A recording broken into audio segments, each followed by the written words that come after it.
diseño de instrumentos tipo escalas estimativas y construcción de criterios de evaluación. Es un placer para mí acompañar hoy en esta jornada mi rol de moderadora,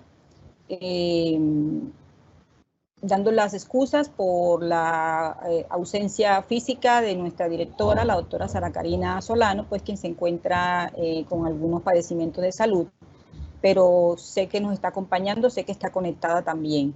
Sea lo primero, darles a ustedes las gracias por la receptividad que han tenido con estos espacios de formación que el Departamento de Pedagogía viene desarrollando desde inicios de este año.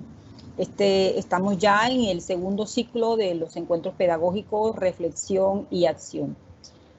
Con el tema la evaluación del aprendizaje desde una perspectiva cualitativa. Este es ya nuestro tercer encuentro y tenemos la fortuna de contar con una conferencista de lujo, experta en el tema, que ella nos va a trabajar, la maestra, como me ha dicho que le llame, la maestra Patricia Guadalupe Camacho Cortés. Ella es licenciada en Psicología y maestría en Administración por parte de la Universidad de Guadalajara, profesora de tiempo completo de la Universidad de Guadalajara, adscrita al sistema de universidad virtual desde el año 2000 a la fecha. Ha sido docente de educación media, pregrado y posgrado en universidades públicas y privadas del país. Ha impartido cursos presenciales y virtuales al personal docente en universidades públicas y privadas del país, en temas como educación basada en competencias, evaluación del aprendizaje y diseño de instrumentos de evaluación para el aprendizaje y diseño instruccional de cursos en línea. También ha dirigido tesis de pregrado y posgrado, especialmente diagnósticos organizacionales, siendo el objeto de estudio la habilitación docente e impulso a la calidad educativa. Miembro del cuerpo académico en fase de consolidación llamado Estudios Organizacionales y Gestión de la Calidad en Ambientes Virtuales. Ha publicado en revistas indexadas nacionales experiencias profesionales en organizaciones privadas en el ámbito de la gestión de recursos humanos y de sistemas de gestión de la calidad, bajo las normas ISO 9000. Fue coordinadora del bachillerato del CV y actualmente se desempeña como coordinadora de docencia, instancia a cargo de la formación y evaluación de la planta docente. La maestra Patricia Guadalupe está conectada con nosotros ya y va a estar atenta a las inquietudes que ustedes tengan, las cuales yo les voy a transmitir como moderadora. Y pues también aspira a que el tiempo le alcance para desarrollar algunos ejercicios pequeños pero significativos, importantes, en el marco del tema que nos congrega hoy, que nos une hoy, que nos convoca hoy, que es diseño de instrumentos tipo escala estimativas y construcción de criterios de evaluación. Ella estará disertando alrededor de una hora, y posteriormente tendremos una hora y media, y posteriormente tendremos el espacio de las preguntas y las inquietudes que ustedes pueden realizar a través del chat, y yo tomaré nota de ellas y se las haré llegar a la maestra Patricia Guadalupe Camacho. Muchísimas gracias a ustedes, muchísimas gracias a la maestra Patricia y muchísimas gracias a todo el equipo que hace posible esta transmisión de nuestro encuentro. Le cedo la palabra, maestra.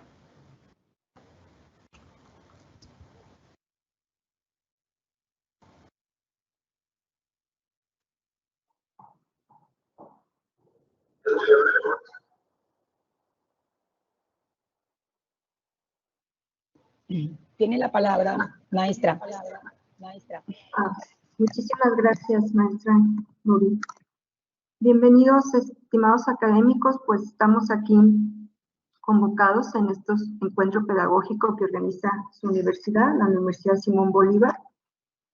Espero que el tema sea de su interés y de provecho para el fortalecimiento de la docencia y el cuidado del uso y la gestión del aprendizaje de nuestros estudiantes. El tema de hoy es diseño de instrumentos y construcción de criterios de evaluación. Vamos a focalizar nuestros esfuerzos en instrumentos tipo escalas estimativas, posiblemente ya las conozcan, son las tradicionales rúbricas que apoyan y son auxiliares en el desarrollo de todas las metodologías de aprendizaje centradas en el estudiante. Pues comenzamos. Al parecer la dinámica de participación es, se hace la exposición del tema y posteriormente se plantean dudas que se recuperan en el chat y bueno, procuraremos atender todas sus dudas y resolver de la mejor manera posible. Entonces, iniciamos.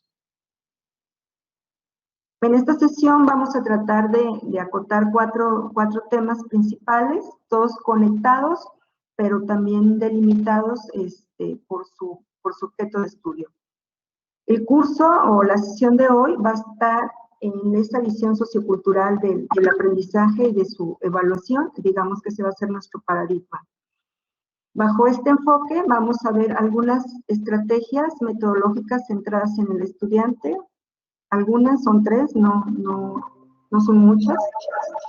Posteriormente vamos a abordar el tema de los instrumentos de evaluación, digamos su construcción, para rematar, terminar con herramientas tecnológicas para diseño de instrumentos en línea, ¿sí? Para que los puedan hacer a través de estos dispositivos y ponerlos a disposición de sus estudiantes. Aun cuando los tengan presenciales, ayudan un poco las herramientas, sobre todo para la sistematización de la información.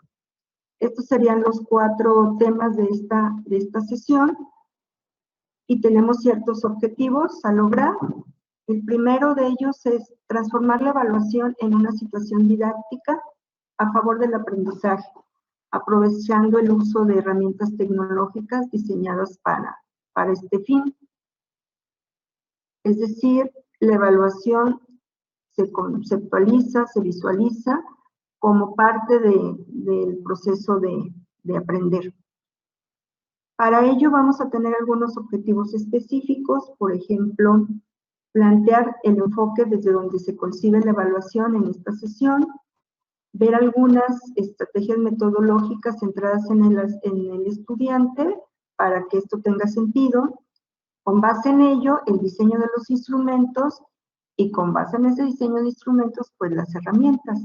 Entonces esos serían los alcances de estas 2 horas de trabajo. Comenzamos. Vamos a ver un poco sobre el enfoque sociocultural de la evaluación, cómo concibe el aprendizaje y cómo se concibe la evaluación. Bueno, vamos a ver algunas premisas de este enfoque. ¿Qué vamos a entender por educación? Bueno, la educación desde este enfoque es una práctica social. Es una práctica social que es individual y que es colectiva. Este enfoque tiene su apuesta en la construcción del trabajo colaborativo, en lo que todos construimos a través de la convivencia y de la interacción con otros. Esos otros somos también nosotros los docentes, o sea, pasamos a ser un miembro más de esa comunidad de aprendizaje, ¿sí? Y nuestra función cambia un poco del enfoque tradicional. ¿Cómo se concibe la práctica educativa? La práctica educativa la vamos a considerar sistémica, es decir, los componentes que la integran se afectan mutuamente, es dialógica, o sea, es de intercambio, de interacción, es planificada, no porque la puesta en práctica de algunos escenarios improvisados sean cuestionables, pero la práctica educativa está planeada y está conectada al diseño curricular, o sea, está pensada desde allá y está relacionada con el modelo educativo que la sostiene y, obvio, con las políticas y las premisas institucionales. Entonces, estos ajustes y estos cambios y estas conexiones tienen que estar consideradas desde el inicio, ¿verdad? Para que esto vaya más o menos integrado. Y es permanente, es continuo, o sea, es horizontal, es transversal a todas las mallas curriculares y debe ser continuada entre un ciclo o una sección temporal de un tiempo y en la siguiente, ¿sí? Entonces, eso es lo que le da su carácter de continuado. Entonces, se supondría que si tú planificas este tipo de acciones, las debes de considerar a lo largo de toda la malla curricular. ¿Cómo ve el aprendizaje?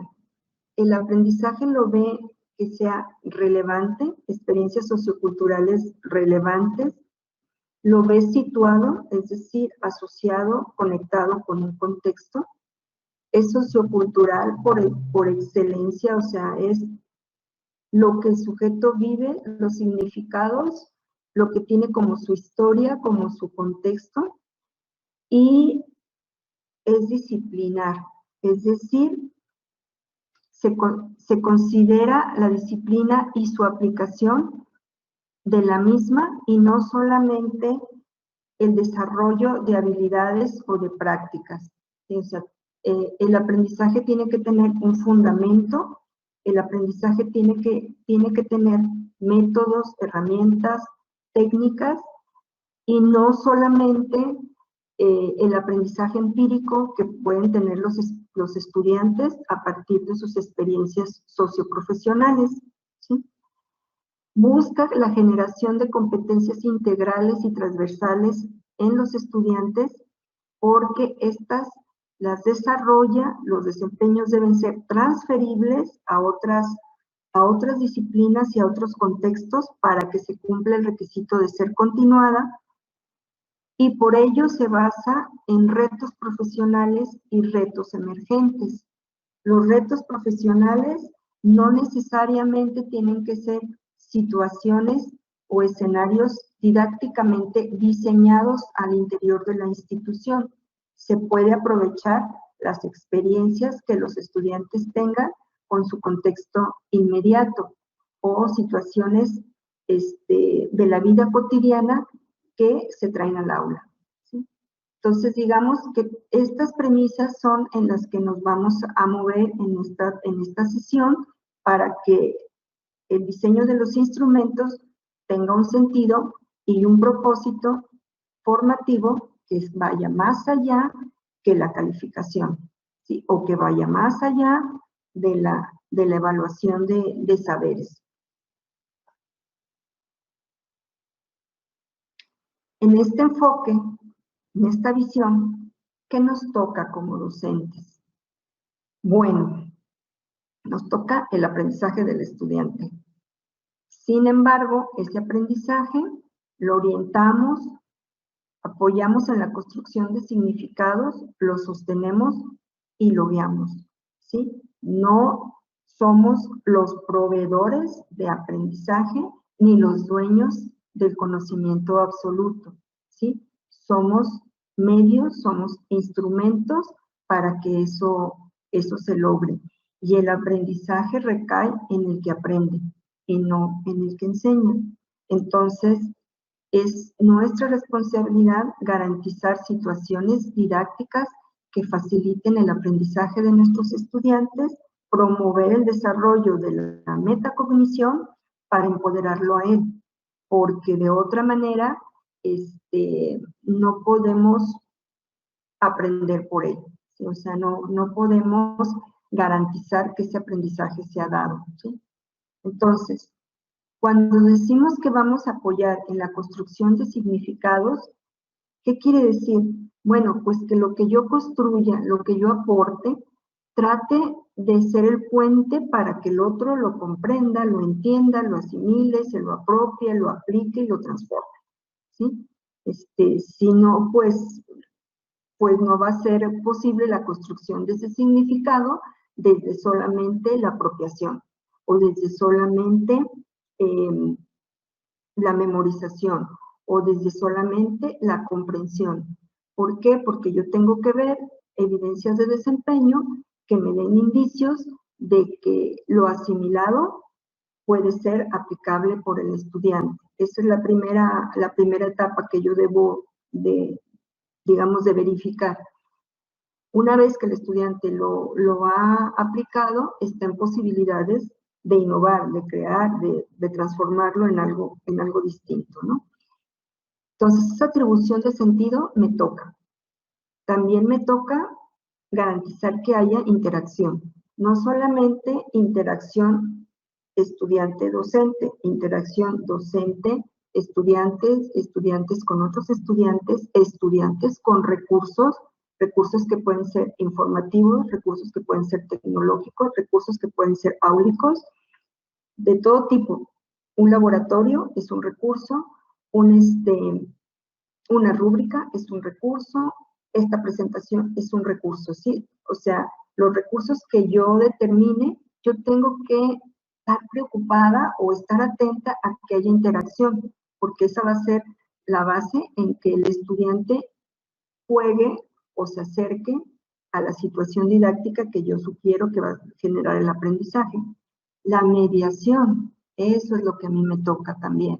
Yo tengo que ser el mediador educativo, tengo que interpretar lo que él no puede interpretar y hacérselo llegar de acuerdo a su forma y a su modo de aprender.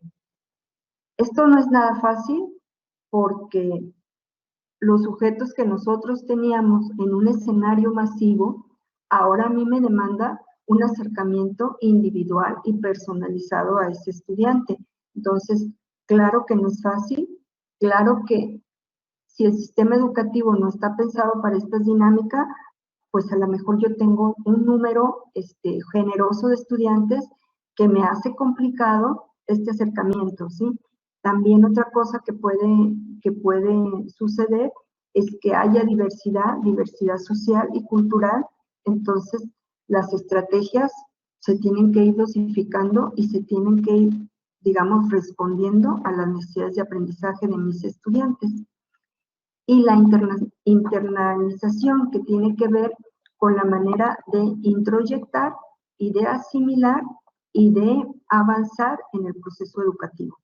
¿Sí? Entonces, la construcción de significados es todo estos elementos. Atribuirle sentido, asegurar la interacción, comprometerme con la mediación y ser sensible a los procesos de aprender y los modos de cada estudiante.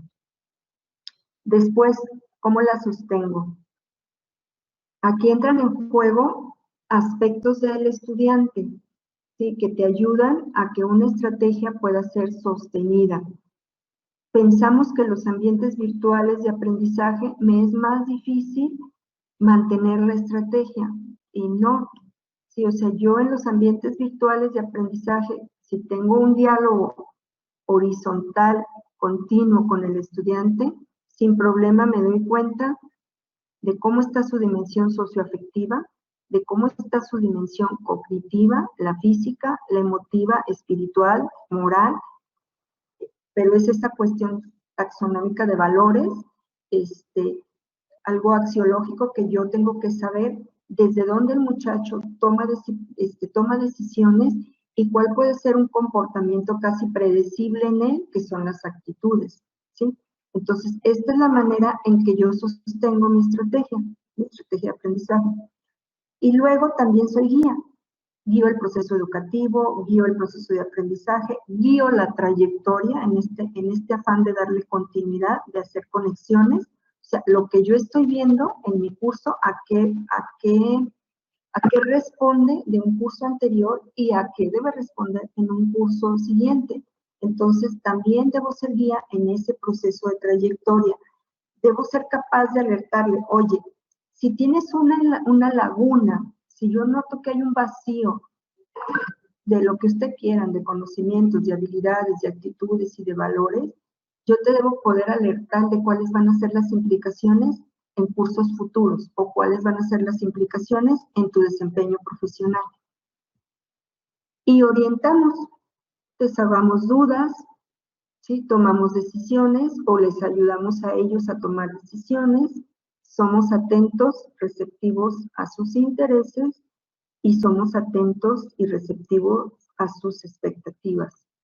Entonces, nuestro rol docente se torna complejo. Sí, se torna complejo, se torna multidisciplinar, porque ya no basta con ser experto en un contenido, en una disciplina. No basta con ser competente en los contextos profesionales donde nos desempeñamos.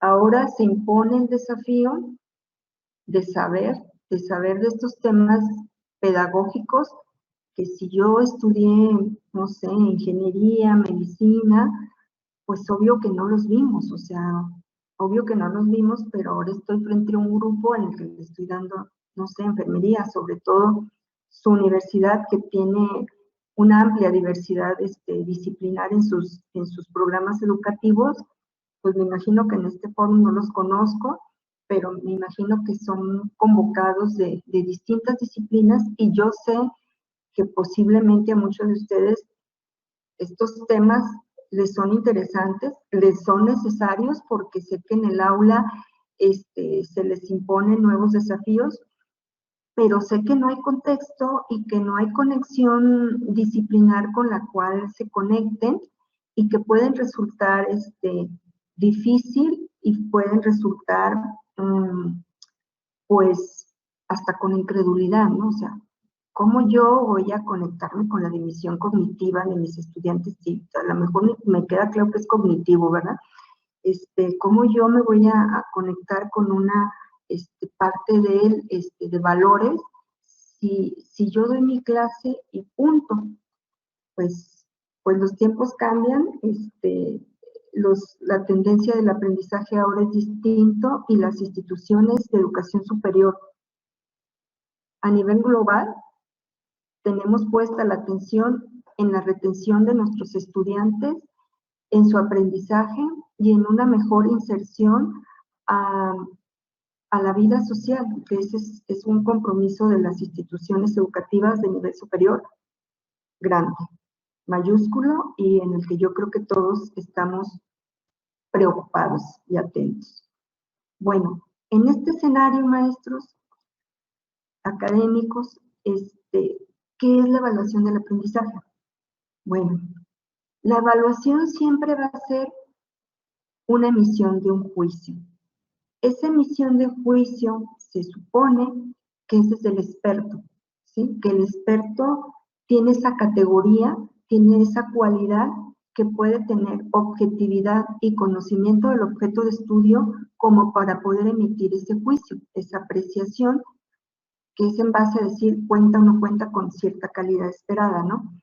Entonces, la evaluación tiene mucho peso, sí, porque, como les comentaba hace ratito, las instituciones de educación superior tenemos un compromiso social grande, porque somos los proveedores de recurso humano competente para solventar las necesidades sociales de nuestra comunidad, llámese médicos, ingenieros, abogados, lo que sea.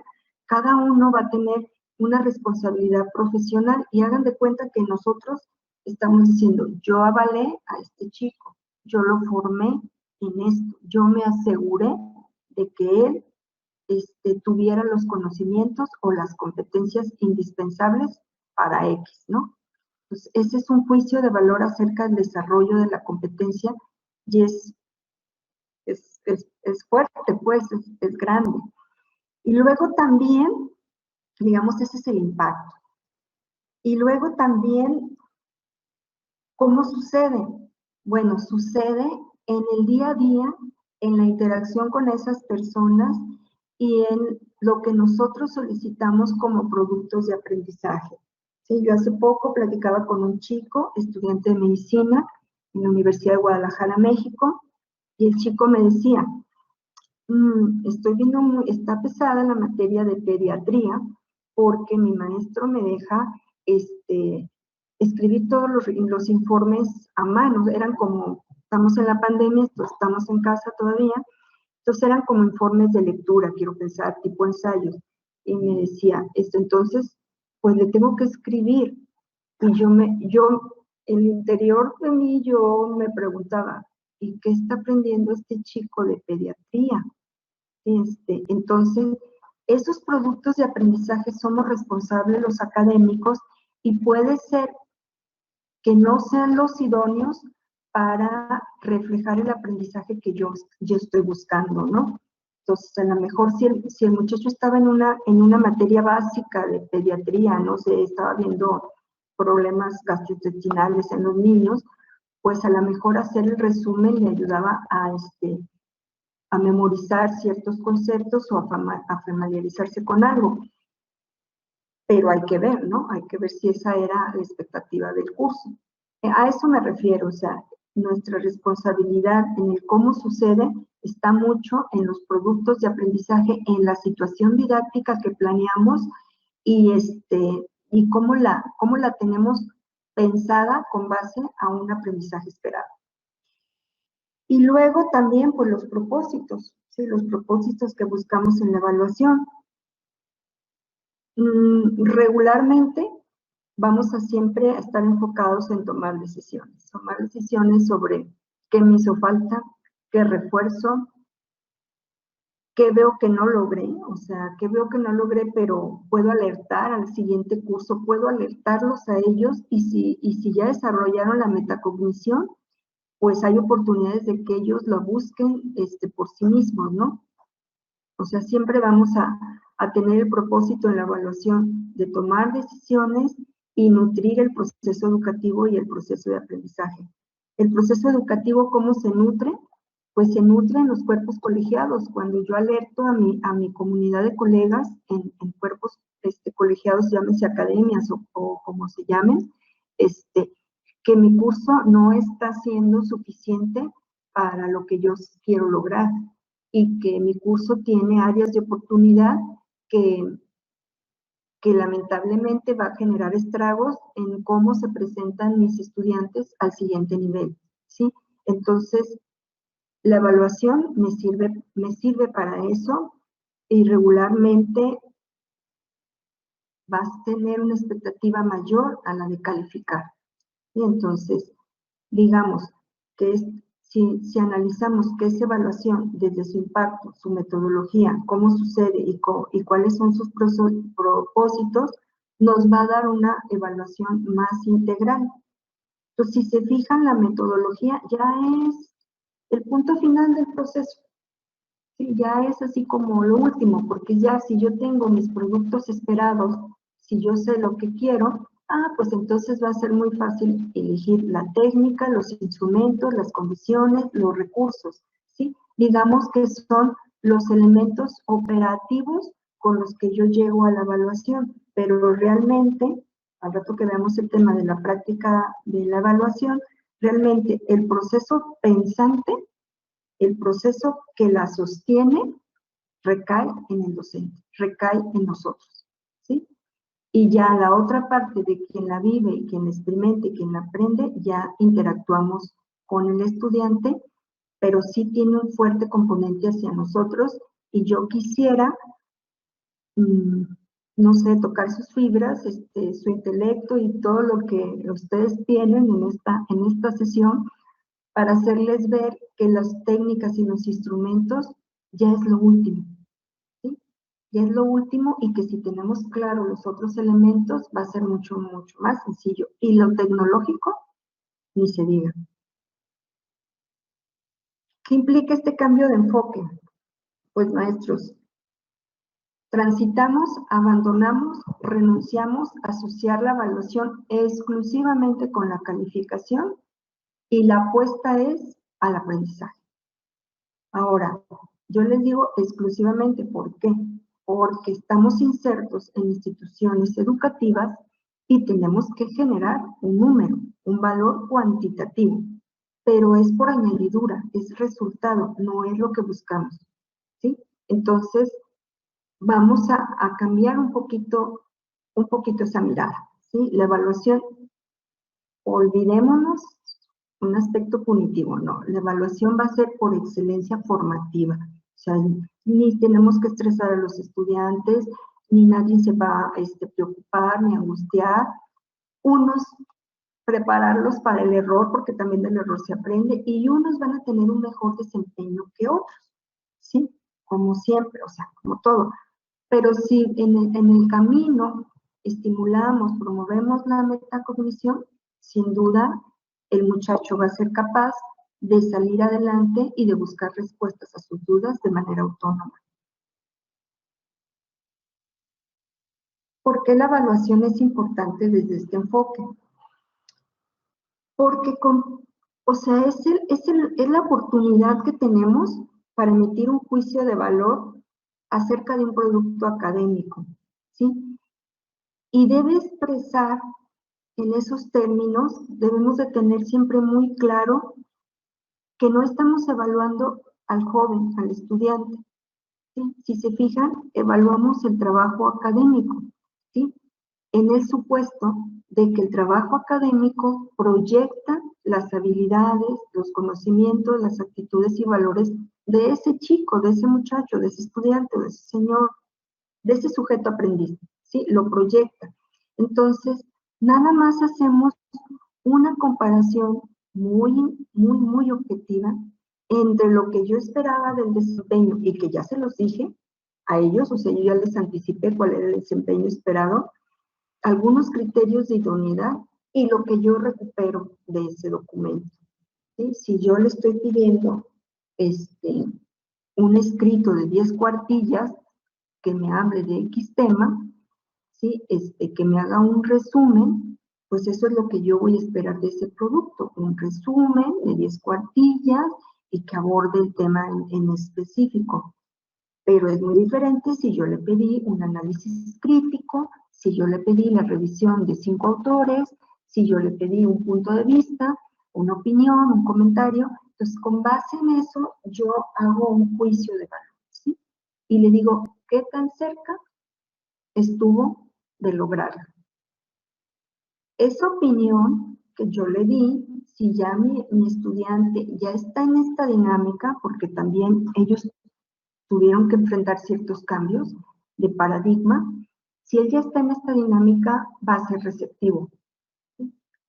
Si no está en esta dinámica, porque socialmente fuimos educados, yo creo que en América Latina, a evaluarnos por méritos y por logros estimados en valores cuantitativos, pues se nos puede sentir, o sea, pueden expresar no aceptación y empiezan a descalificar la evaluación, no es que la empiezan a atribuir a múltiples factores que no son los propios de lo que estamos haciendo, y eso también ya a nosotros nos da pistas.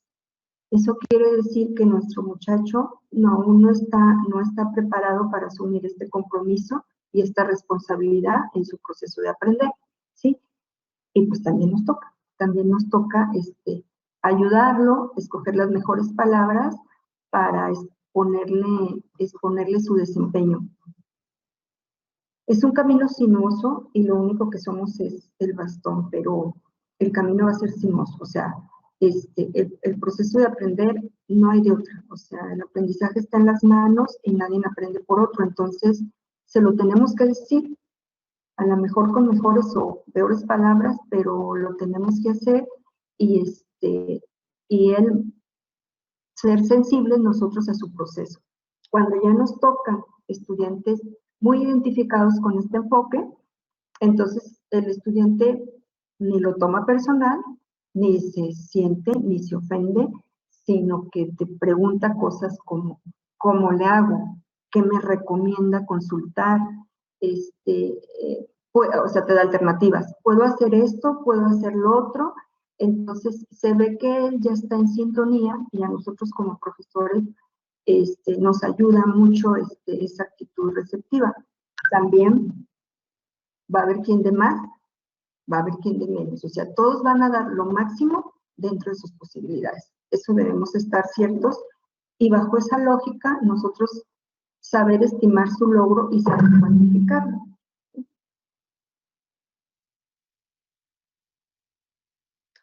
Y luego, ¿qué es la práctica de la evaluación? ¿Qué voy a hacer o cómo la pongo, cómo la ejecuto?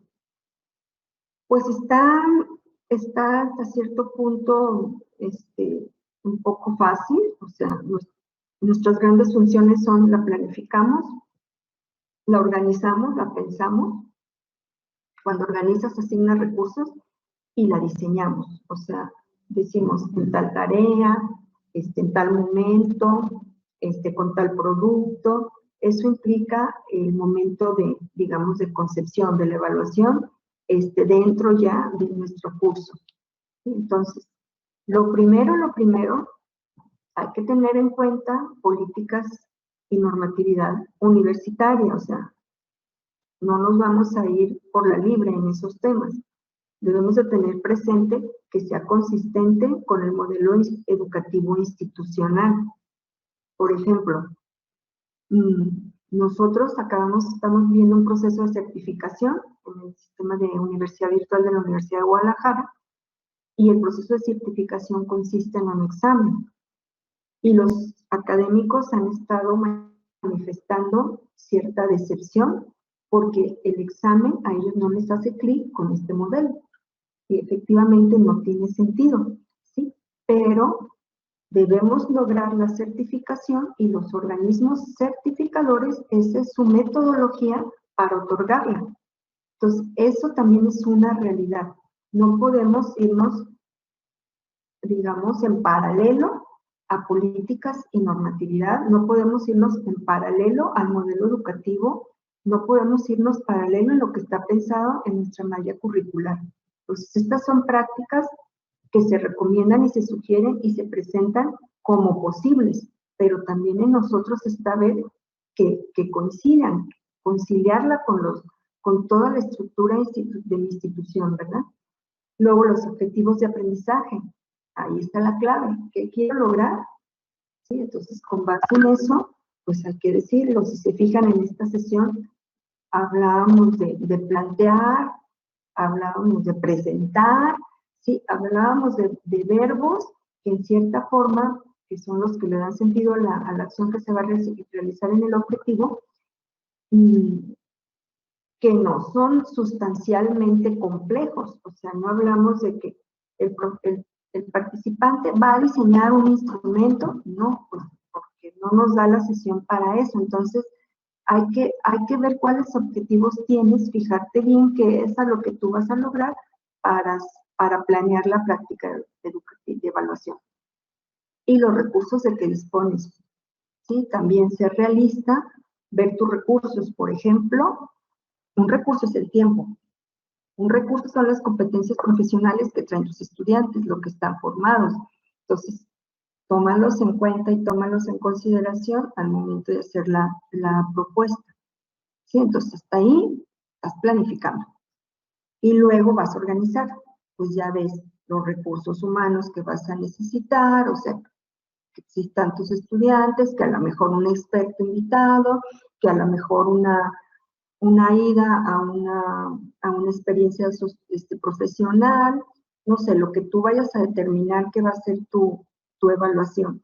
Y luego, pues las guías didácticas, de seguro tienes guías didácticas por ahí, de seguro ahí están contenidos los objetivos de aprendizaje, pero ahí está más programado todo tu curso. Entonces, ahí puedes ver en qué momentos incide la evaluación y es positiva, es favorable. Y porque se supondría que tu guía didáctica está relacionada y conectada con la normatividad universitaria. Entonces, es un buen referente, ¿no? Y así como acá viste los recursos disponibles y yo te hablaba de tu estudiante, otra cosa que te sirve mucho es saberes previos, o sea, de lo que tú quieres evaluar, qué saben tus muchachos para determinar la brecha entre lo que saben y lo que tú les vas a evaluar. Esa brecha, pues es tu brecha en lo que vas a incidir en su aprendizaje, en lo que vas a fijarte, ¿no? No siempre tenemos diagnósticos. Por ejemplo, en esta sesión, pues yo preguntaba quiénes son, cuántos son, ¿sí? Para yo tener algunos elementos, para saber, ¿no? Yo me metí a su portal, chequé su oferta educativa, o sea, eran elementos diagnósticos para conocer un poco a mi público y yo saber, mira, me vienen puros educadores, esto lo puedo obviar. No, me vienen de diferentes campos disciplinares, entonces tengo que dar bases, sí, no me puedo ir solamente a estos temas. Y así, o sea, son acciones exploratorias de indagación porque tú quieres conocer las necesidades de tus aprendices, ¿no? Para poder proveer de una situación didáctica o de aprendizaje más positiva, porque dijimos que debíamos atender sus expectativas, entonces, pues, hay que ser consistentes. Y ya por último, pues, diseñamos. ¿Qué diseñamos? De acuerdo a lo que se quiere evaluar, de acuerdo al propósito, ya buscamos los tipos de evaluación, ya buscamos los momentos de evaluación, ya buscamos, aquí ya concretamos lo que ya muchos sabemos de la evaluación, de que hay diagnóstica, que hay sumativa, que hay formativa, que hay diferentes tipos de instrumentos, que hay cuantitativa, que hay cualitativa, todo lo que ya de alguna manera dominamos, pero igual, pues es ya lo último, ¿verdad? Y regularmente cuando nos acercamos a este tema, buscamos temas que nos den lo último, porque es lo procedimental. Pero el procedimiento, todos los que estamos aquí, sabemos de metodologías, de técnicas y herramientas, cada uno en nuestro campo de profesión, pues sabemos que se desprenden de un sustento, se desprenden de un paradigma y empiezan a dejar de funcionar cuando quieres hacer cruces de, digamos, de recursos que no son compatibles. Entonces le tenemos que pensar un poco más para que sean adaptados, ¿no? Entonces, pues bueno, esa es la intención. Entonces, hasta aquí nos toca a los profes y digamos que la estamos concibiendo, la estamos planeando, la estamos organizando, ¿sí? Ahora hay que ejecutarla. Entonces, la práctica de evaluación en su momento 2 va a ser ese switch, esa relación que haces entre los intereses del sujeto que aprende, el aprendiz, los contenidos que están en la guía didáctica y el sujeto que enseña, o sea, nosotros. Entonces, ya aquí, ya somos 3. El muchacho o mi aprendiz, lo que yo estoy comprometida, o sea, el contenido, en este caso, el contenido es esto, lo que estamos presentando en esta presentación, ¿sí? Y yo diría que yo soy el sujeto que enseña, el que está compartiendo, ¿no? Pero claro que no, porque aquí, en esta situación de este paradigma, pues en realidad somos una comunidad. Somos una comunidad que ustedes cuando lancen sus dudas, cuando lancen sus preguntas, pues yo voy a aprender junto con ustedes, ¿no? Y a su vez, pues vamos a construir juntos, o sea, entonces ya aquí los roles, ya son más de diálogo horizontal, ya no son, relaciones jerárquicas de poder, y en este contexto, pues también la evaluación y nuestro rol cambia como ya lo hemos mencionado. Entonces, ¿qué voy a hacer en el momento 2? Pues primeramente voy a preparar la evaluación. Puede ser desde empezar con un fin diagnóstico, se vale. Puede ser incluso que yo diga va a ser sumativa, va a ser hasta el final del proceso, también se vale. Puede ser que yo diga va a ser formativa y la conecto, la anclo con los requisitos institucionales de evaluaciones departamentales o evaluaciones periódicas establecidas por la institución. Y luego puede ser la evaluación con requisitos de tiempo, condiciones, situaciones determinadas. Y es aquí cuando califico. ¿Sí? Es aquí cuando emito una estimación de tipo cuantitativa. No quiere decir que los diagnósticos no se emita una calificación. Sin embargo, muchas veces, por ejemplo, si yo estoy en un curso de inglés, son con fines de ubicar en un nivel.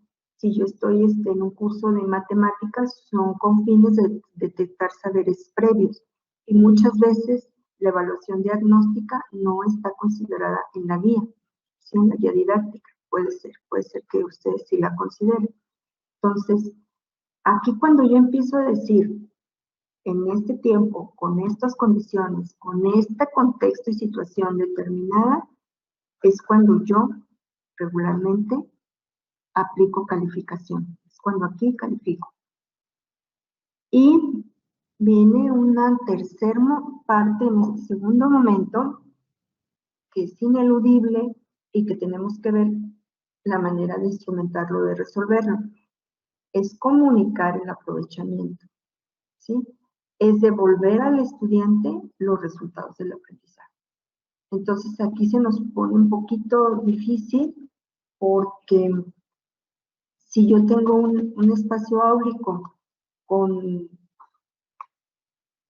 30 estudiantes, pues ya con eso tengo para divertirme y luego a lo mejor tengo otros grupos, entonces ya la cosa se pone muy, muy interesante, ¿sí?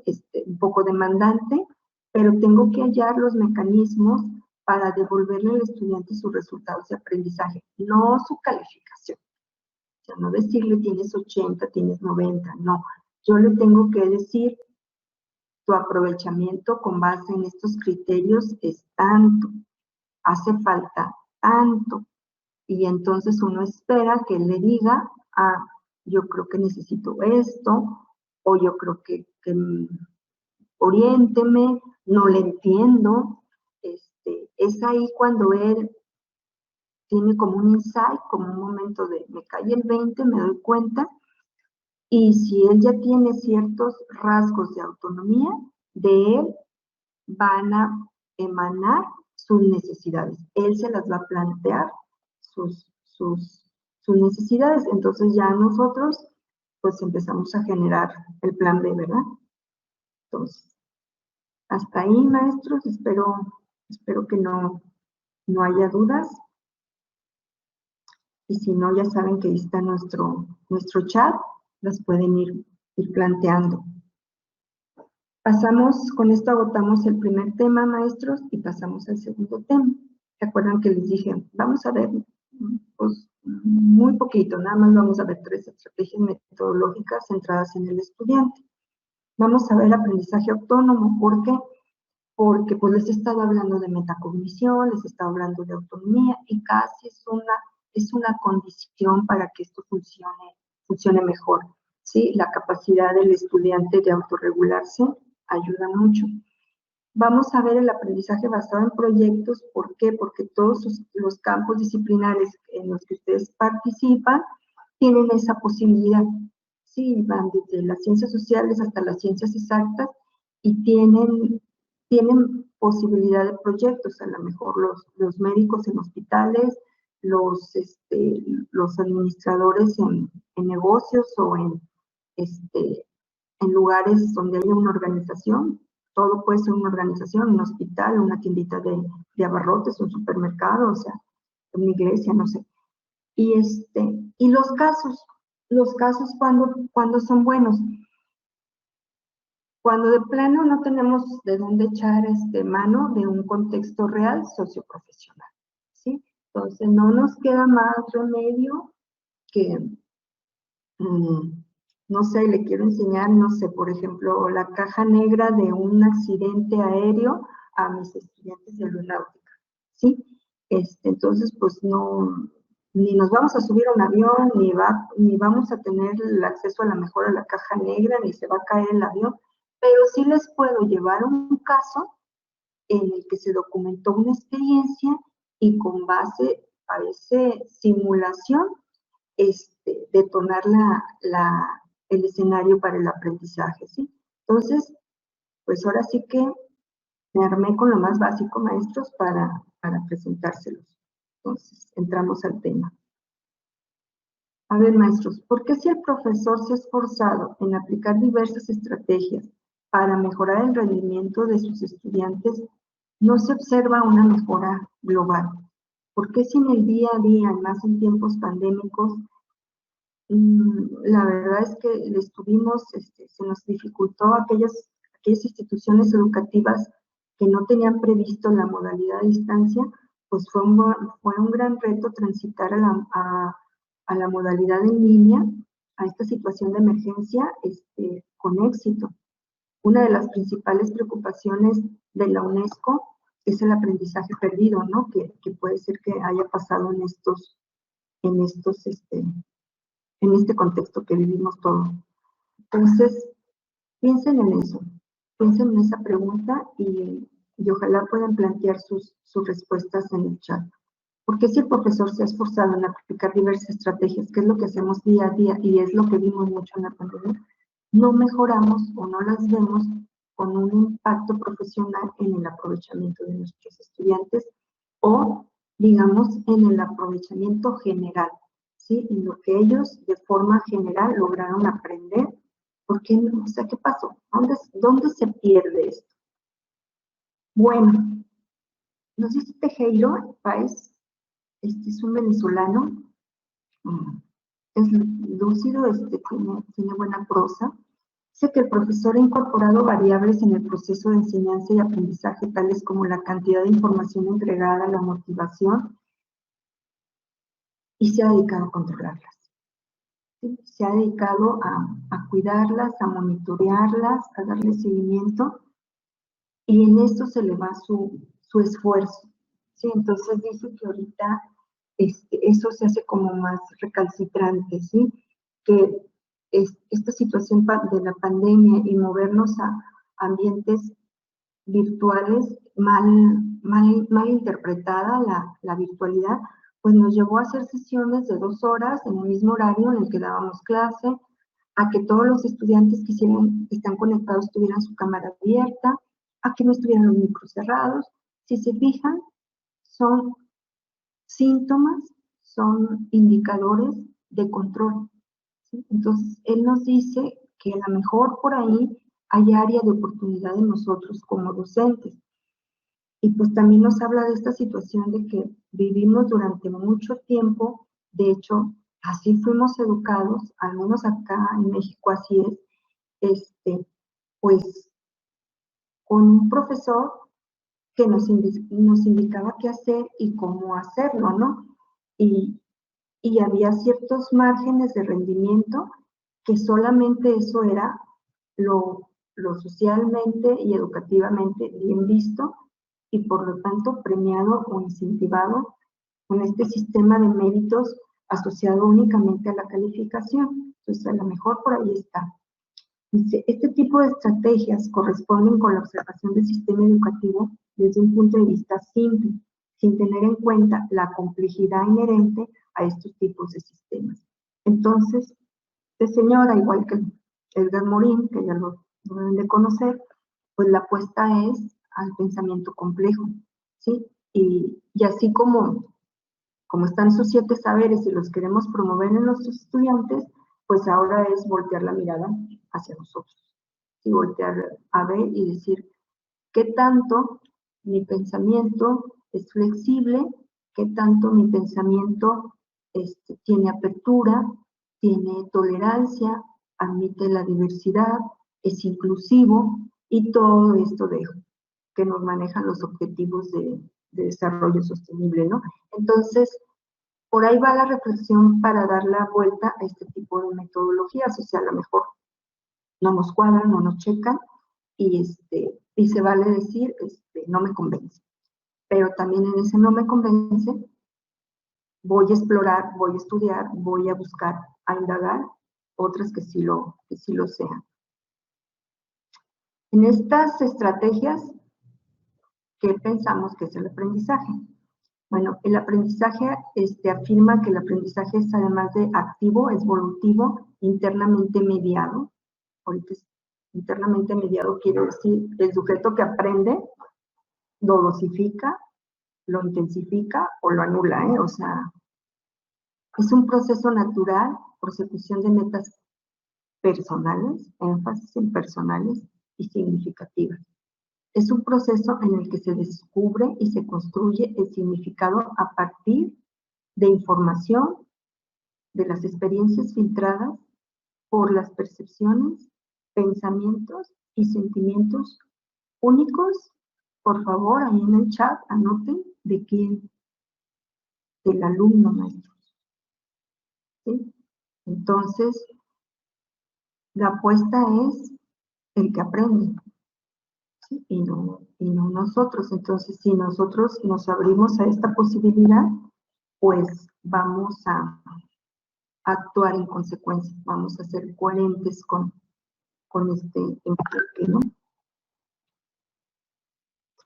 Entonces, puede ser que ustedes allá del otro lado digan, muy bien, Patricia, y a ver, usted dígame cómo podría manifestarse este principio en mi clase. A ver, hágamelo entender, explíquemelo de una manera racional y factible.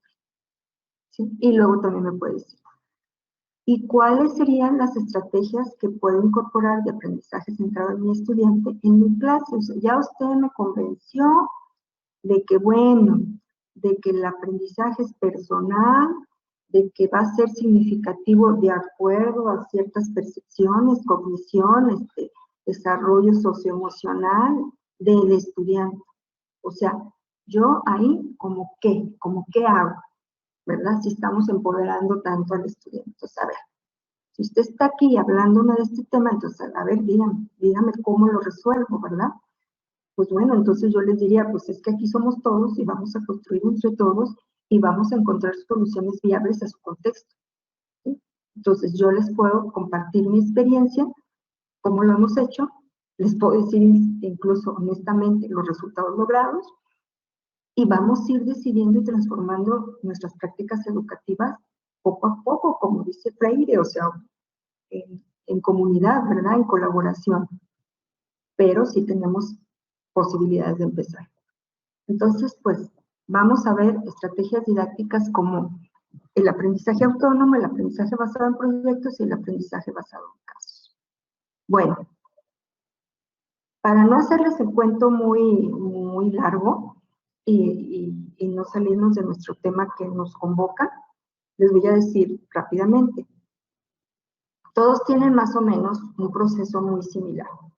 Una es una situación de aprendizaje que puede ser un reto, un problema, un caso, un proyecto, ¿sí? Como ustedes le quieran llamar. Ya les conté, el proyecto, el problema es real y es en un contexto socioprofesional. El caso no quiere decir que no sea real, pero no lo están viviendo de vivo los estudiantes.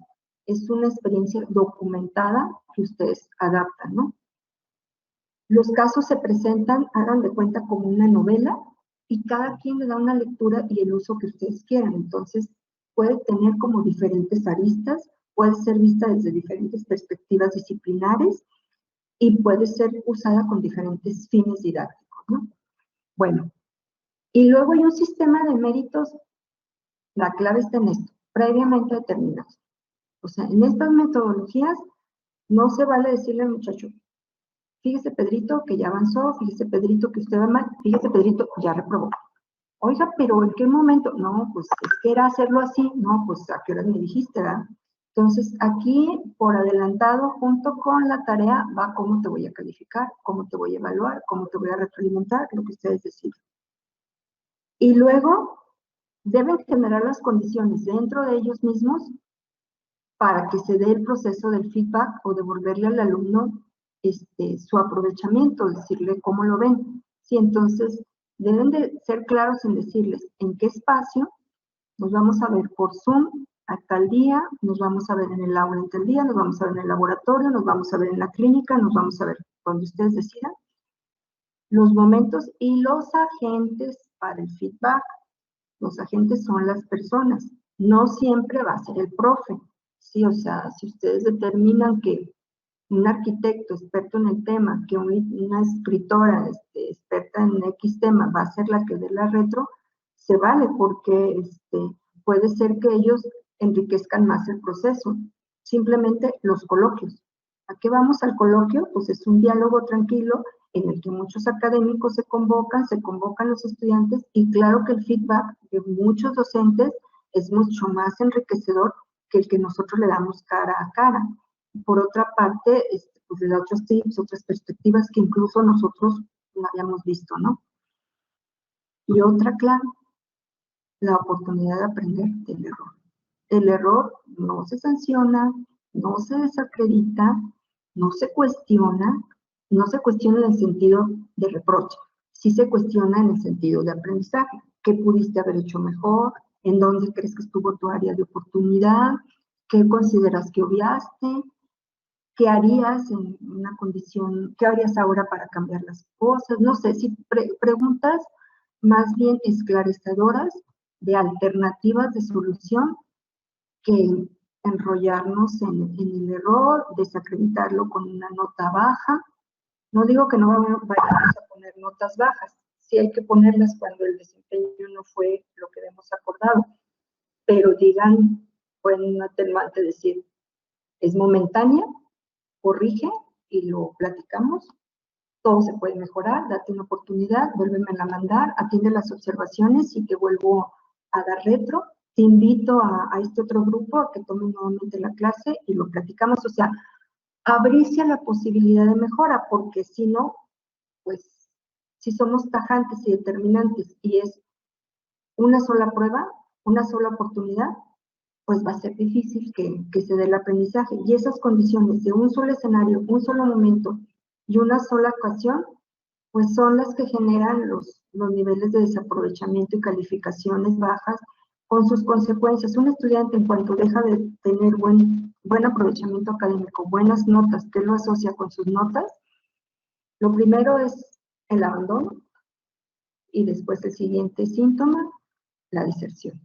Y pues nadie queremos eso, porque un estudiante que no está en la escuela es un estudiante que es sujeto de todos los problemas sociales que tenemos en América Latina, ¿verdad? Pues ya todos lo sabemos. Entonces, no, mejor no los traemos a la escuela. Entonces, el aprendizaje autónomo, maestros, pues es esta capacidad de autorregulación, es una capacidad o una habilidad cognitiva, no tiene sus antecedentes en el nivel de educación que nosotros tenemos a los muchachos. La autorregulación se forma por allá de la adolescencia temprana, 12, 13 años. Es sostenida porque una vez que empieza, se mantiene y se acrecienta, se supone. No la formamos nosotros, los docentes universitarios, ni incluso los educadores de nivel básico. Se forma en colaboración con el contexto familia, estudiante. Una vez tuvimos la visita de un coordinador de posgrado de Finlandia en un seminario y la pregunta obligada fue, ¿cómo le han hecho para tener ese sistema educativo y tener ese prestigio de su sistema educativo? ¿Cómo le han hecho? Entonces él dijo, nosotros no hacemos nada. Así, yo no. Dice, a nosotros ya los estudiantes nos llegan así. Nosotros lo único que hacemos es abrir la selección y captamos a los estudiantes. Y el doctor comentó, es que eso se forma en la infancia. Eso no se forma cuando el joven ya es universitario. Entonces, bueno, esta habilidad cognitiva tiene sus antecedentes en aquellas edades tempranas.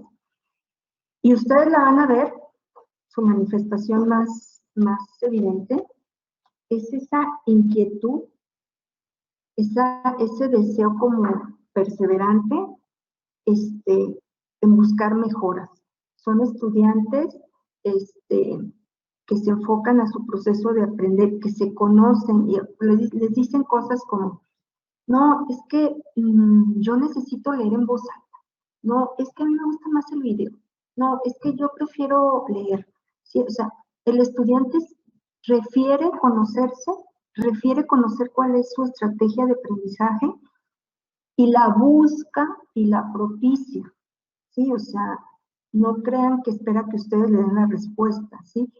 Y otra cualidad que yo he visto, no se nos desmotivan rápido, son perseverantes, o sea, ustedes les dicen, hay esta área de oportunidad, hay este evento que creo que te puede ayudar con la literatura, hay este círculo de lectura, hay estos laboratorios virtuales y ven que el muchacho busca y se acerca a esas posibilidades.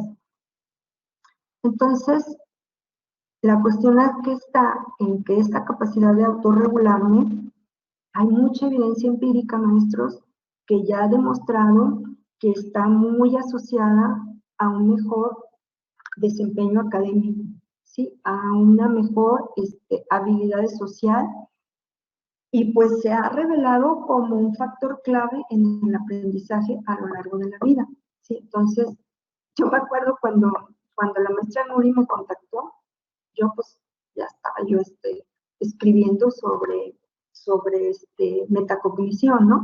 ¿Por qué? Porque parece ser que por ahí va la apuesta. Al menos eso es lo que apunta en este momento la evidencia empírica. La autogestión, el aprendizaje autónomo permite desarrollar esto de lo que les estaba hablando, que es la autogestión, la autorregulación y todo esto. Pero tiene condiciones. Hacia el sujeto implica motivación y un alto componente valoral. Ustedes me van a decir, oh, ¿cómo? O sea, el muchacho tiene que traer, por eso les decía que pues no podemos desatender la cuestión valoral. O sea, el muchacho tiene que traer ya este collage, no sé, este bagaje de valores que pues todos sabemos que se forman en casa, ¿no? Entonces, ya nos vienen dados. Y tiene requisitos. Nuevamente, volteamos la carita hacia el modelo educativo, hacia el diseño curricular y docentes capacitados, docentes identificados, porque el docente es el impulsor, ¿sí? Entonces, si él no sabe cómo, pues va a ser difícil que lo promueva, y si no hay una inercia institucional que lo envuelva, una atmósfera que lo motive, pues va a ser difícil. Incluso, pues sus procesos formativos de él como docente podrían estar con esta lógica. Y luego aprendizaje por proyectos. El aprendizaje por proyectos, maestros, es como una experiencia donde incorporamos el contexto social, si es profesional, mucho mejor, en el que se desarrollan nuestros estudiantes. No tienen que ser que ustedes planteen un proyecto único para todos, no. Pueden ser diferentes escenarios, porque a lo mejor les es difícil a ustedes garantizar un proyecto para todos. Pueden ser entonces diferentes escenarios, diferentes situaciones de la vida cotidiana, pero en el que ustedes les pongan en dónde deben tener el foco. O sea, a ver, a mí lo que me interesa es que en este proyecto identifiquen las fortalezas y las debilidades de tal cosa. A mí lo que me interesa es que este proyecto le des una dimensión de internacionalización. ¿Cómo lo harías global? Sí, entonces, pues igual unos van a agarrar una tiendita de abarrotes y otros van a agarrar una aerolínea y otros no sé. Pero ustedes lo que están haciendo es nada más decirles la meta a lograr y cada quien en su contexto. Entonces todo se vuelve medio rico, muy nutrido, porque hay muchas experiencias, sí, hay muchas problemáticas, muchas necesidades y cada quien pues lo hace desde su trinchera, cada estudiante. Ahora, como es colaborativo, sí, todo esto que estamos viendo es colaborativo, pues puede ser un equipo. Y aparte ustedes pueden generar instrumentos que les diga cómo debe ser la colaboración, o sea, para que no haya el que me reparto, el que me distribuyo y eso entrego, no. La colaboración va a implicar responsabilidad recíproca y va a implicar el compromiso. Entonces ustedes así lo pueden plantear. Pero también hay quienes desean plantear un proyecto único para todo su grupo, ¿sí? Y esto de aprendizaje no es exclusivo de ningún campo disciplinar, ni está peleado, ni entra en conflicto, ¿sí?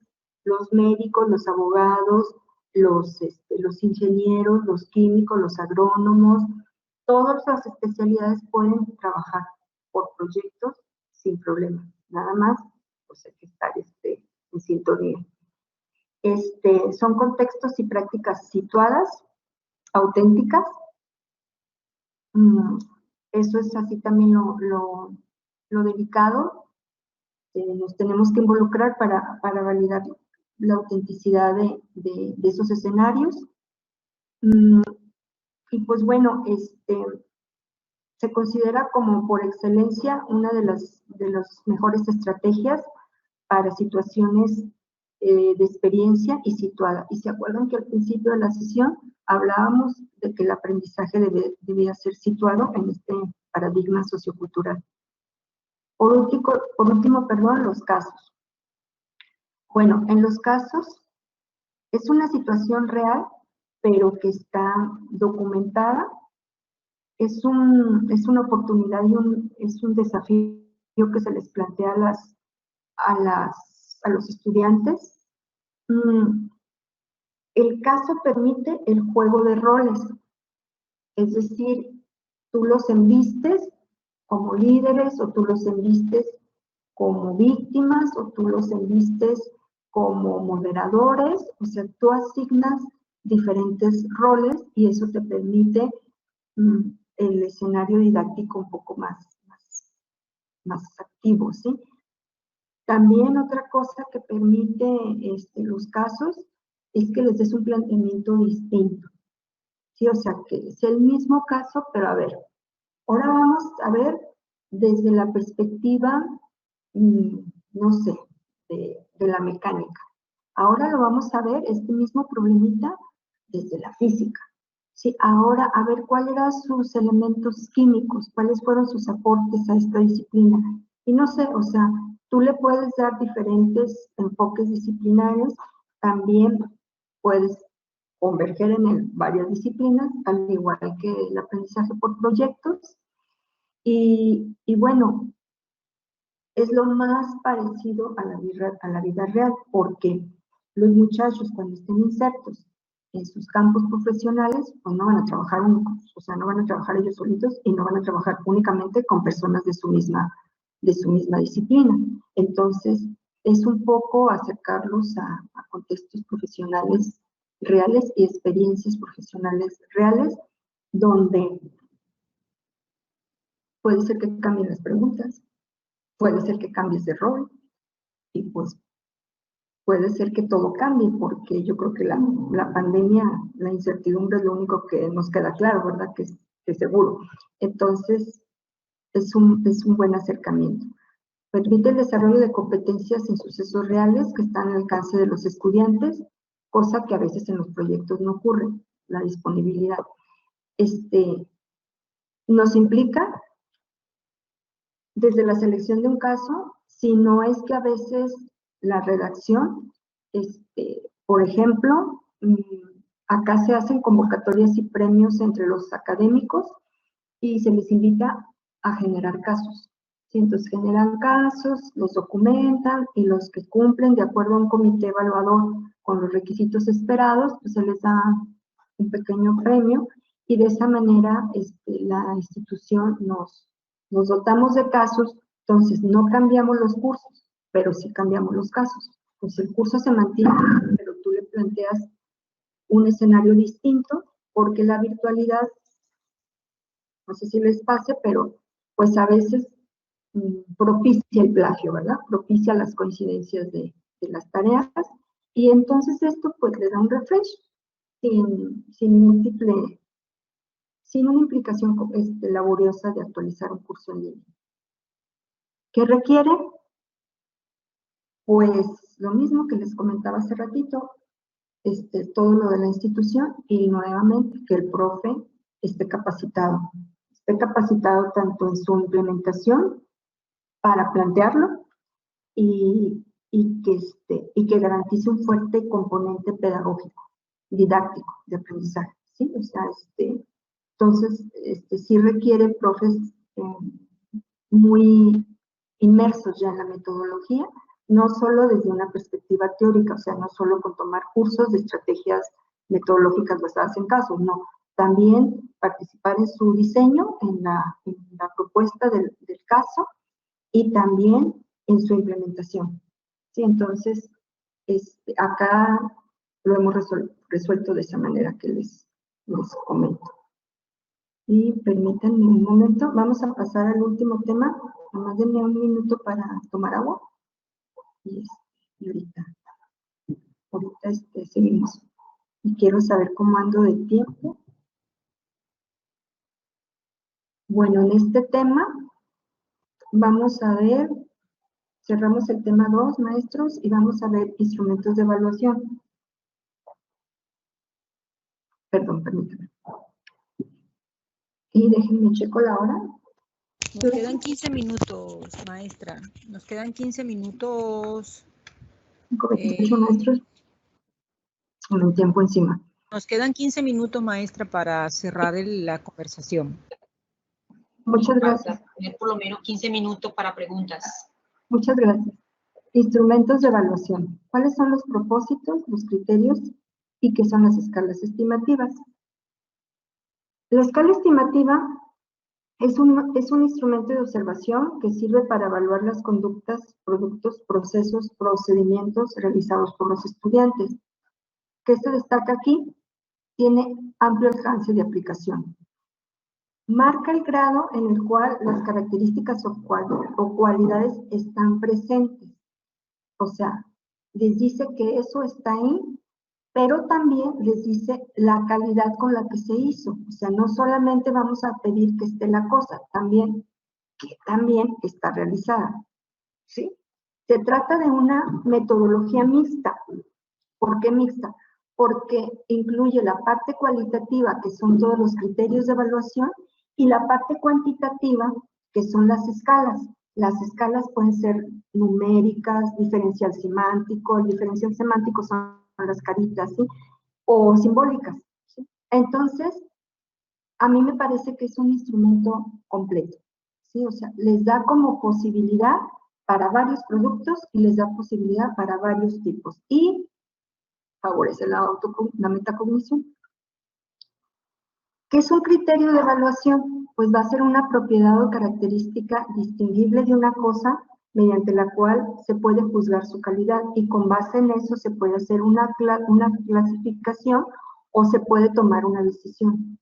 Eso va a ser un criterio de evaluación. Y las rúbricas se componen de criterios de evaluación. Para que funcione, debe ser una guía, ¿sí? Debe ser una guía para que los profesores juzguen la calidad de las tareas. Entonces, un criterio de evaluación es un auxiliar para el profe. ¿Sí? Pueden ser de diferente naturaleza y obedecer a diferentes lógicas. Entonces, no son los mismos siempre, ¿sí? Podemos encontrar diferentes criterios. Están desarrollados sobre la base del aprendizaje esperado. Y siempre, siempre, siempre, no se les olvide, deben ser comunicados antes a los estudiantes. Si no antes, junto con la tarea, yo te digo cómo, ahí están los criterios de evaluación y te digo cómo te voy a calificar. Deben ser capaces de cumplir lo esencial del aprendizaje, o sea, lo irrenunciable. Lo que yo no te puedo, o sea, lo que yo no puedo obviar en este aprendizaje, eso debe estar cubierto. Y deben ser comprensibles para todos, ¿sí? O sea, no, yo entendí una cosa, el otro entendió otra, un profe califica distinto, no, vámonos todos parejos. ¿Cómo funciona? Pues es una observación objetiva del comportamiento, entonces se recomienda que el que los aplique pues sea un experto y el que los diseñe también. Mide la intensidad de una conducta, o sea, mide, ¿se acuerdan que les dije que los aprendizajes eran como evidencias de desempeño? No era lo que sé, es lo que soy capaz de hacer con lo que sé. Mide un nivel de desempeño, pero acuérdense que los desempeños son transferibles, entonces por eso nos interesa formar desempeños.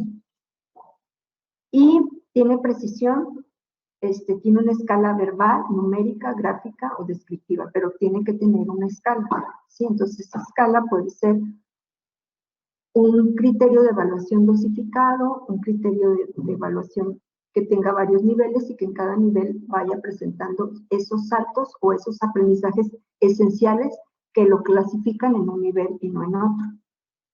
¿Cómo se implementa? Primero hay que precisar qué es lo que yo espero. Y luego, cuáles son de eso que yo espero, qué es lo sustantivo, lo esencial. Y luego, ¿cuál sería el indicador de calidad? Ah, mira, pues lo esencial es que mueva así el bisturí.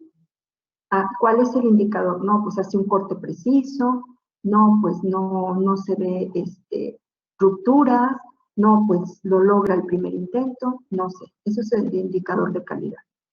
Y luego ya de ahí elaboramos descriptores y luego determinamos cuáles son los niveles de logro, o sea, dónde va a estar un excelente, dónde va a estar un nivel de experto, dónde va a estar uno que es principiante o que necesita mejorar.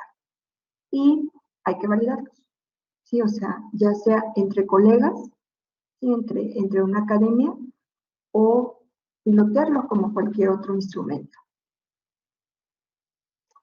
¿Cuáles son como los más conocidos, maestros? Si se fijan, los niveles de logro es una escala Likert, ¿sí? Y pueden tener propósitos de frecuencia, de adecuación de una conducta, de satisfacción, de intensidad de la conducta, de un grado de acuerdo o desacuerdo, de calidad, de cantidad. Entonces les traje como los más genéricos, pensando que pudieran serles útiles en sus diferentes disciplinas, ¿sí? Entonces, cada uno va a medir, o sea, de frecuencia, pues la periodicidad. El de adecuación de la conducta mide qué tan bien está el desempeño, qué tan cercano a lo esperado. La satisfacción muestra el logro alcanzado de algo. La intensidad, el grado de perfección o de dominio con el que se realiza. ¿Sí? Es por eso que se fijan que es el que más utilizamos en lo académico, excelente, muy bien, regular, suficiente. Es la escala que más utilizamos. Y así sucesivamente. Entonces, ustedes imaginen esta tabla, una matriz, en la primera columna todos sus indicadores y de forma horizontal sus diferentes niveles de logro dosificados y correspondientes al nivel que ustedes señalen. Eso es una escala estimativa. ¿Sí? Aquí un ejemplo para que la vean más en vivo. Entonces, aquí el objetivo es evaluar el desempeño del estudiante durante la ejecución de un experimento o práctica individual. O sea, puede ser de cualquier tipo. Entonces, los rasgos, o sea, lo esencial, el estudiante se centra en el logro del objetivo o meta. ¿Sí? Entonces, es de conducta, ¿sí? Y de frecuencia. Entonces, la conducta, la frecuencia, persiste, práctico, toma iniciativa y resuelve problemas. ¿Sí? Entonces, acá están los descriptores. Persiste en su labor, se anticipó, chalala. Entonces, en este caso, en esta escala estimativa, estos descriptores no presentan dosificación o niveles, simplemente está la escala. Entonces, así regularmente empezamos todos a construir esos instrumentos. Empezamos por descriptores en el que vamos dando diferentes rasgos o componentes de la conducta, ¿sí? Y ya poco a poco, cuando vamos agarrando más experiencia, los empezamos a dosificar. Es decir, que el cruce entre el descriptor y la escala está lleno con una narración y me dice, yo de la anticipación, ¿qué te voy a pedir para decir que siempre? Aquí como es frecuencia, pues regularmente son número de ocasiones, ¿no? Pero si fuera conducta, regularmente anticipó los problemas de forma efectiva, la efectividad está midiendo esa conducta. O anticipó los problemas de manera intuitiva, o sea, como le iban saliendo los problemas, entonces ahí está esa opción para empezar a desarrollar escalas estimativas. Aquí les traía yo un ejercicio. Resulta que hay un objetivo que es identificar y reflexionar sobre cuáles son las problemáticas escolares y psicosociales más comunes en el contexto escolar. Entonces, en esta actividad dice que van a trabajar de forma individual, que van a hacer un blog, que van a realizar un mini ensayo y que hay unas preguntas detonadoras. ¿Cuáles son las principales problemáticas psicosociales y escolares? ¿Y qué acciones consideras que puedes emprender desde tu institución para abordar esas problemáticas? Entonces, nos queda claro, el producto de aprendizaje es un mini ensayo, con unas preguntas detonadoras y el objetivo es que identifique y reflexione. ¿Sí? ¿Estamos todos de acuerdo? ¿Cuál es el ámbito de aplicación? Problemas sociales, escolares, psicosociales. ¿Sí? Bueno, ahí les van los criterios de evaluación. Se menciona y describe al menos 3 problemáticas del contexto escolar. Este es de frecuencia. Explica y menciona al menos 2 estrategias emprendidas desde su institución para abordar la problemática. ¿Sí? aquí hay de conducta. Utilice y cita al menos 2 recursos de los revisados en esta unidad para sostener. Entonces aquí ya pide argumentación. El mini ensayo debería tener una extensión de tanto y bueno, ya las demás de formato. ¿Sí? Entonces,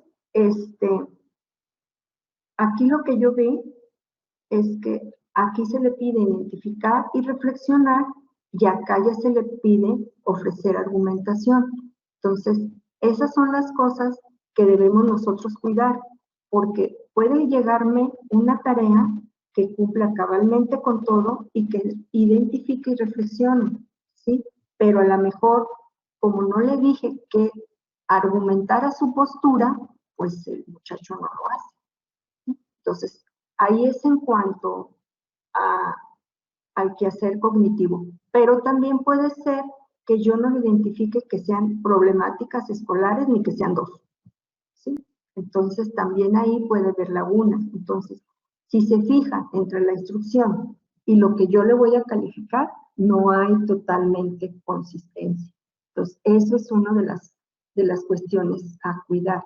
Puede ser que sí está lo esencial, puede ser que sí, pero no está coincidente con lo que a la persona se le pide en la tarea.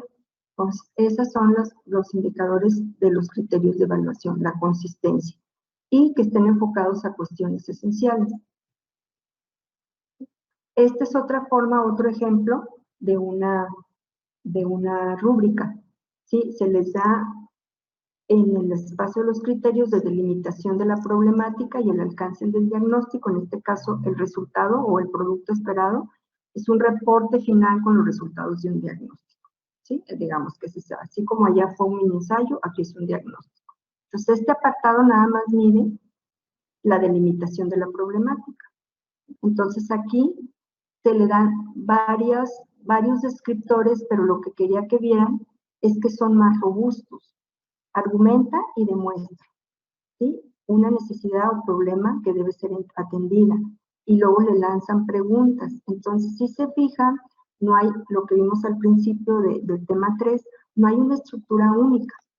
¿Sí? No hay una estructura única ni deben ser todos iguales, pero sí hay ciertos criterios que deben de cumplir, como es que sean esenciales y que sean comprensibles por toda la comunidad, tanto de estudiantes como de docentes, y que el muchacho los conozca con anticipado. Bueno, me dicen que ya se nos agotó el tema. ¿Tiempo? Bueno, del tema 4, lo que les traía eran herramientas de libre acceso. ¿Sí? Estos instrumentos que vimos son, como les comentaba, las escalas estimativas, se nos conocen como rúbricas, y son guías auxiliares en la evaluación. Guías auxiliares. No quiere decir que algo fuera de la rúbrica ya no sea considerado. O sea, es un auxiliar, es una guía, pero puede haber desempeños fuera de esa guía que debemos considerarlos y retroalimentarlos, ¿sí?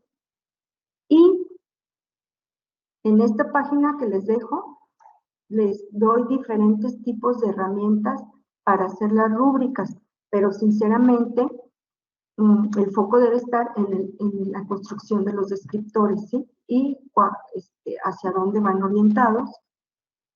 Y también les dejé más sitios. Estos sitios en su mayoría yo los he manejado y son sitios muy intuitivos para el diseño de rúbricas. ¿Qué sucede cuando hacemos una rúbrica en un medio digital y lo utilizamos desde allá? Pues se nos hace más fácil la sistematización de la información, nos facilita mucho la interfaz gráfica, o sea, lucen más atractivas, son un poco más motivantes para los estudiantes y nos facilitan el trabajo que no es fino. Realmente el trabajo fino es esto. ¿Sí? Bueno, entonces, de mi parte sería todo, maestro. Pues muchas gracias por su tiempo. Y estoy a sus órdenes en este correo. Perfecto. ¿Me escuchan perfectamente? ¿Sí? Muchísimas gracias, maestra Patricia.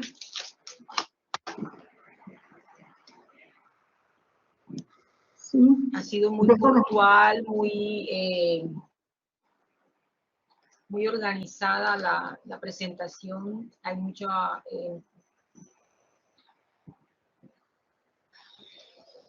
¿me escuchan todos? Tengo un feedback ahí. Bueno, hay varias preguntas. Sí. Vamos a tratar de resolverlas, de que usted las resuelva en el tiempo que tenemos.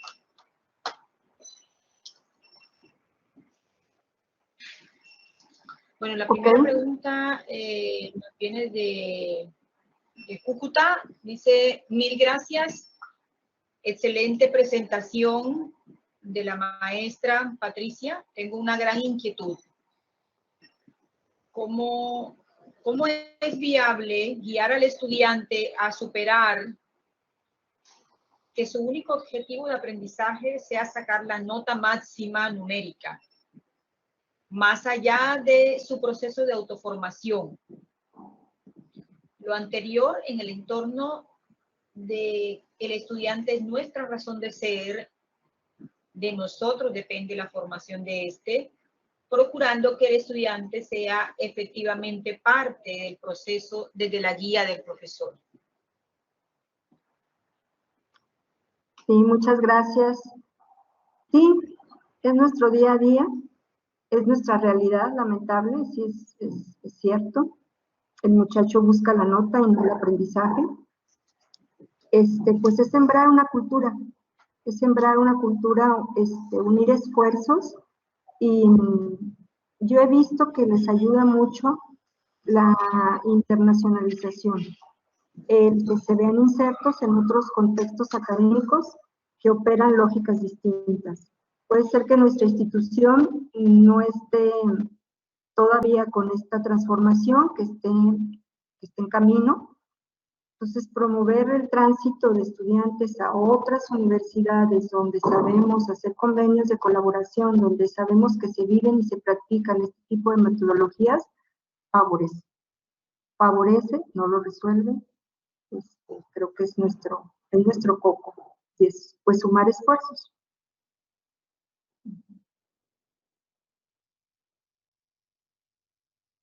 Tenemos otra pregunta. ¿Qué consejo le regalaría a nuestros profes para orientar sus evaluaciones en entornos virtuales hacia un aprendizaje activo, profundo y que propicie el aprendizaje autónomo? La clave está en las estrategias, más que en la evaluación. La clave está en las estrategias metodológicas que están implementadas y ver si están en sintonía con el currículum, porque se conciben desde allá.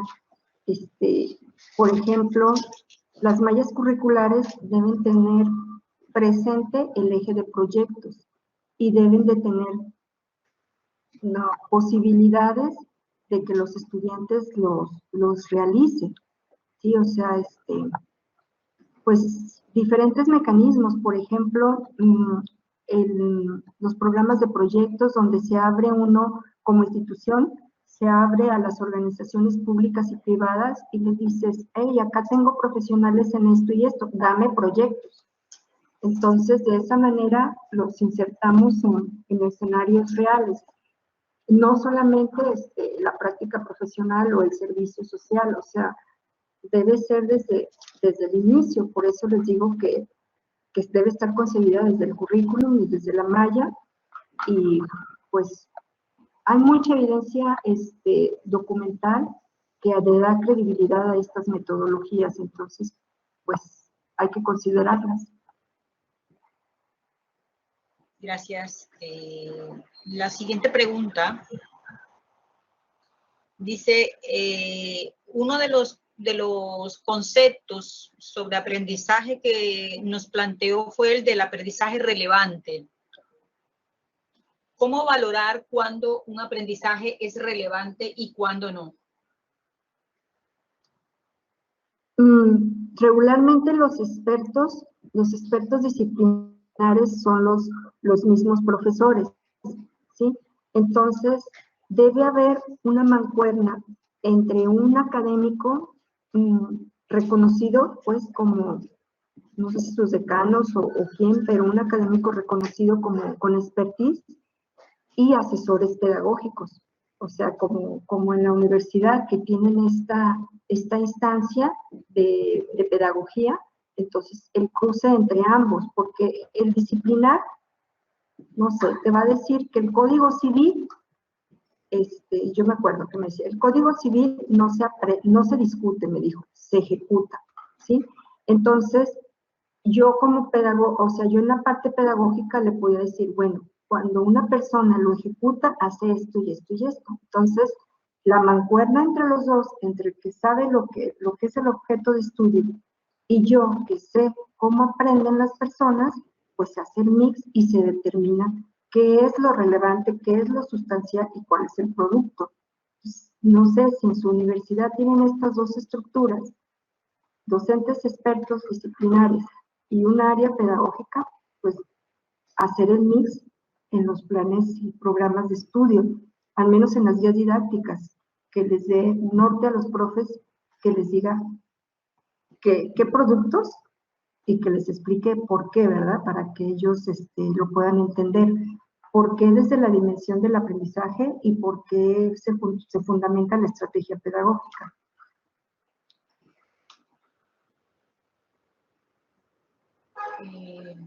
Bien.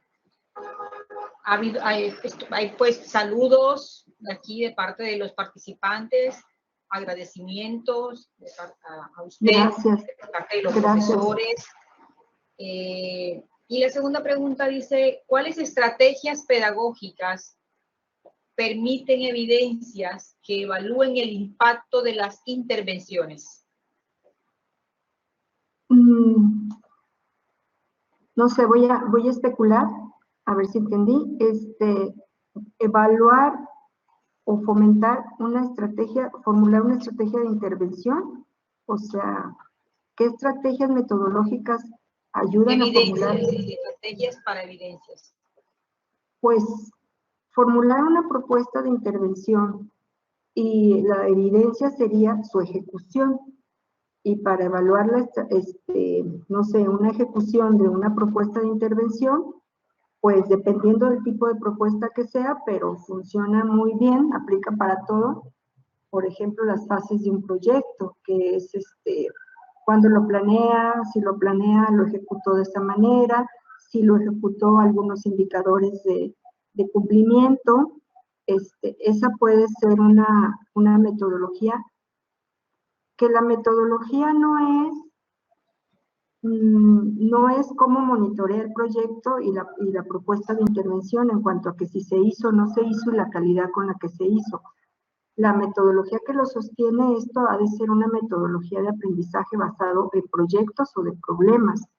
Pienso, a reserva de revisar más el caso, en el que pues les paso mi correo y lo tiene la maestra Nuri y atiendo sus dudas con más conocimiento, con más información. Perfecto, gracias. Vamos a hacer unas dos últimas preguntas más.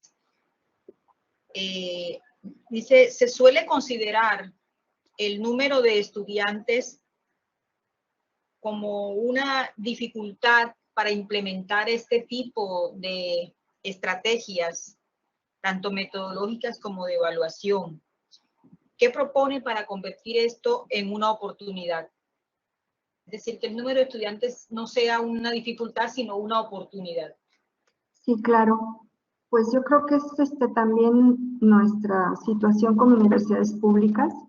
Hay gran demanda y tenemos grupos abarrotados. No sé exactamente el número de estudiantes que tengan en sus aulas, pero la alternativa es trabajo en equipo. Los trabajos en equipo y sobre todo si hay diversidad de proyectos, resulta más enriquecedor que si son el mismo proyecto para todos. Yo sé que puede ser difícil para el profe.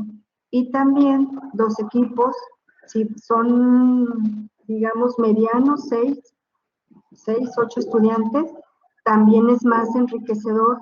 No muchos, 10, 12, porque va a haber gente que que el propio profe vea que no hay suficiente trabajo para todos los integrantes. Entonces, yo creo que favorecer el trabajo colaborativo, en serio, o sea, en verdad desarrollarles esa competencia es una solución y creo que nos juega a favor con grupos numerosos.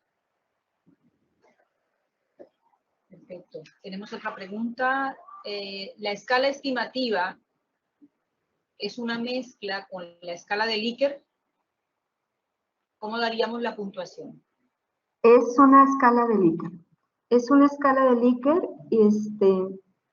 con diferentes expresiones, unas de tiempo, unas de satisfacción, otras de conducta, otras de calidad. Es una vil escala de Likert.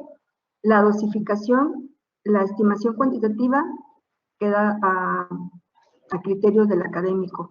Sí, o sea, si le quiere dar el rango de 90 a 100, excelente, o satisfactorio, o muy bueno, no sé, queda a reserva de él. Yo lo que les recomiendo, si estamos empezando en el diseño de criterios de evaluación, empiecen por la más sencilla, descriptores y su escala a un lado, ¿sí?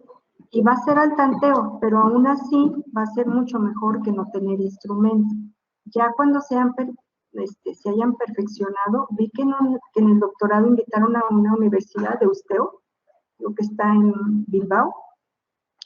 Tienen mucha experiencia en diseño de instrumentos, se los recomiendo. Y si ya tienen colaboraciones o convenio con ellos, hay un señor ahí, Aurelio, no me voy a acordar, Sevilla creo, es muy experimentado en el diseño de instrumentos y tienen publicaciones de instrumentos. Pues yo les recomiendo que empiecen poco a poquito, criterios de evaluación, descriptores. Y la escala, ustedes dosifican, ustedes hagan la graduación. Gracias, maestra. Vamos con una última pregunta que me parece que es importante. Pregunta, lo que nos ha planteado a lo largo de esta disertación es una alineación constructiva del microcurrículo. Comienza planteando lo que es el enfoque de evaluación, la metodología, las estrategias, y termina en lo que son una propuesta que es las escalas estimativas. ¿Cuál es el nivel de planificación que considera usted se debe procurar para lograr esa alineación constructiva del microcurrículo? Pues yo creo, maestro, si está a nuestro alcance, de los dos momentos de la práctica evaluativa. Del momento en que la diseñamos, o sea, creo que eso sí está a nuestro alcance. La diseñamos, la organizamos, perdón, la planificamos, la organizamos y la diseñamos, y luego ya en el segundo momento la ejecutamos. Creo que está ahí, sí está a nuestro alcance, y creo que toma de cuenta la institución y el currículum y la guía didáctica. Entonces, creo que no estaríamos atentando contra la normatividad universitaria ni contra su modelo, si lo consideramos así, y creo que está en nuestra cancha. Lo que sí lo pudiéramos hacer, no sé, Nuri, si se puede, pues, o hay alineamientos hacia las academias y hacia el trabajo colegiado, no sé. Excelente, perfecto. Bueno, maestra Patricia y profesores que nos acompañaron en este tercer encuentro pedagógico, estamos muy complacidos por su brillante intervención, que por supuesto nos deja más que cosas resueltas, nos deja tareas, nos deja inquietudes. Los profesores están pues solicitando que ojalá tengamos la oportunidad de escucharla nuevamente en un taller exclusivo de diseño de escalas estimativas y criterios de evaluación. Entonces vamos a considerarlo para el próximo año, el siguiente ciclo de encuentros pedagógicos. La Universidad Simón Bolívar le agradece muchísimo y pues estamos en deuda con ustedes también para, en la medida en que nos sea a nosotros posible, podamos compartir nuestra experiencia y nuestro conocimiento con ustedes. Sí, también acá en México Gracias, son bienvenidos. Nos ponemos de acuerdo con la maestra Nuri. A lo mejor pudiéramos hacer un intercambio de cursos virtuales para hacerlos más accesibles a su planta académica. Muchas gracias y un saludo desde México. Bueno, la despedimos con un aplauso virtual, maestra. Gracias. Gracias. Y a todos Hasta ustedes, luego. el próximo miércoles el 29 de septiembre, los invitamos a que nos acompañen con nuestro cuarto encuentro pedagógico, transformación digital educativa y sus herramientas de evaluación competencial. Muy bien. Que tengan todos y todas una feliz noche y muchísimas gracias. Gracias, hasta luego. Gracias a todos. Hasta luego. Gracias, maestra Patricia.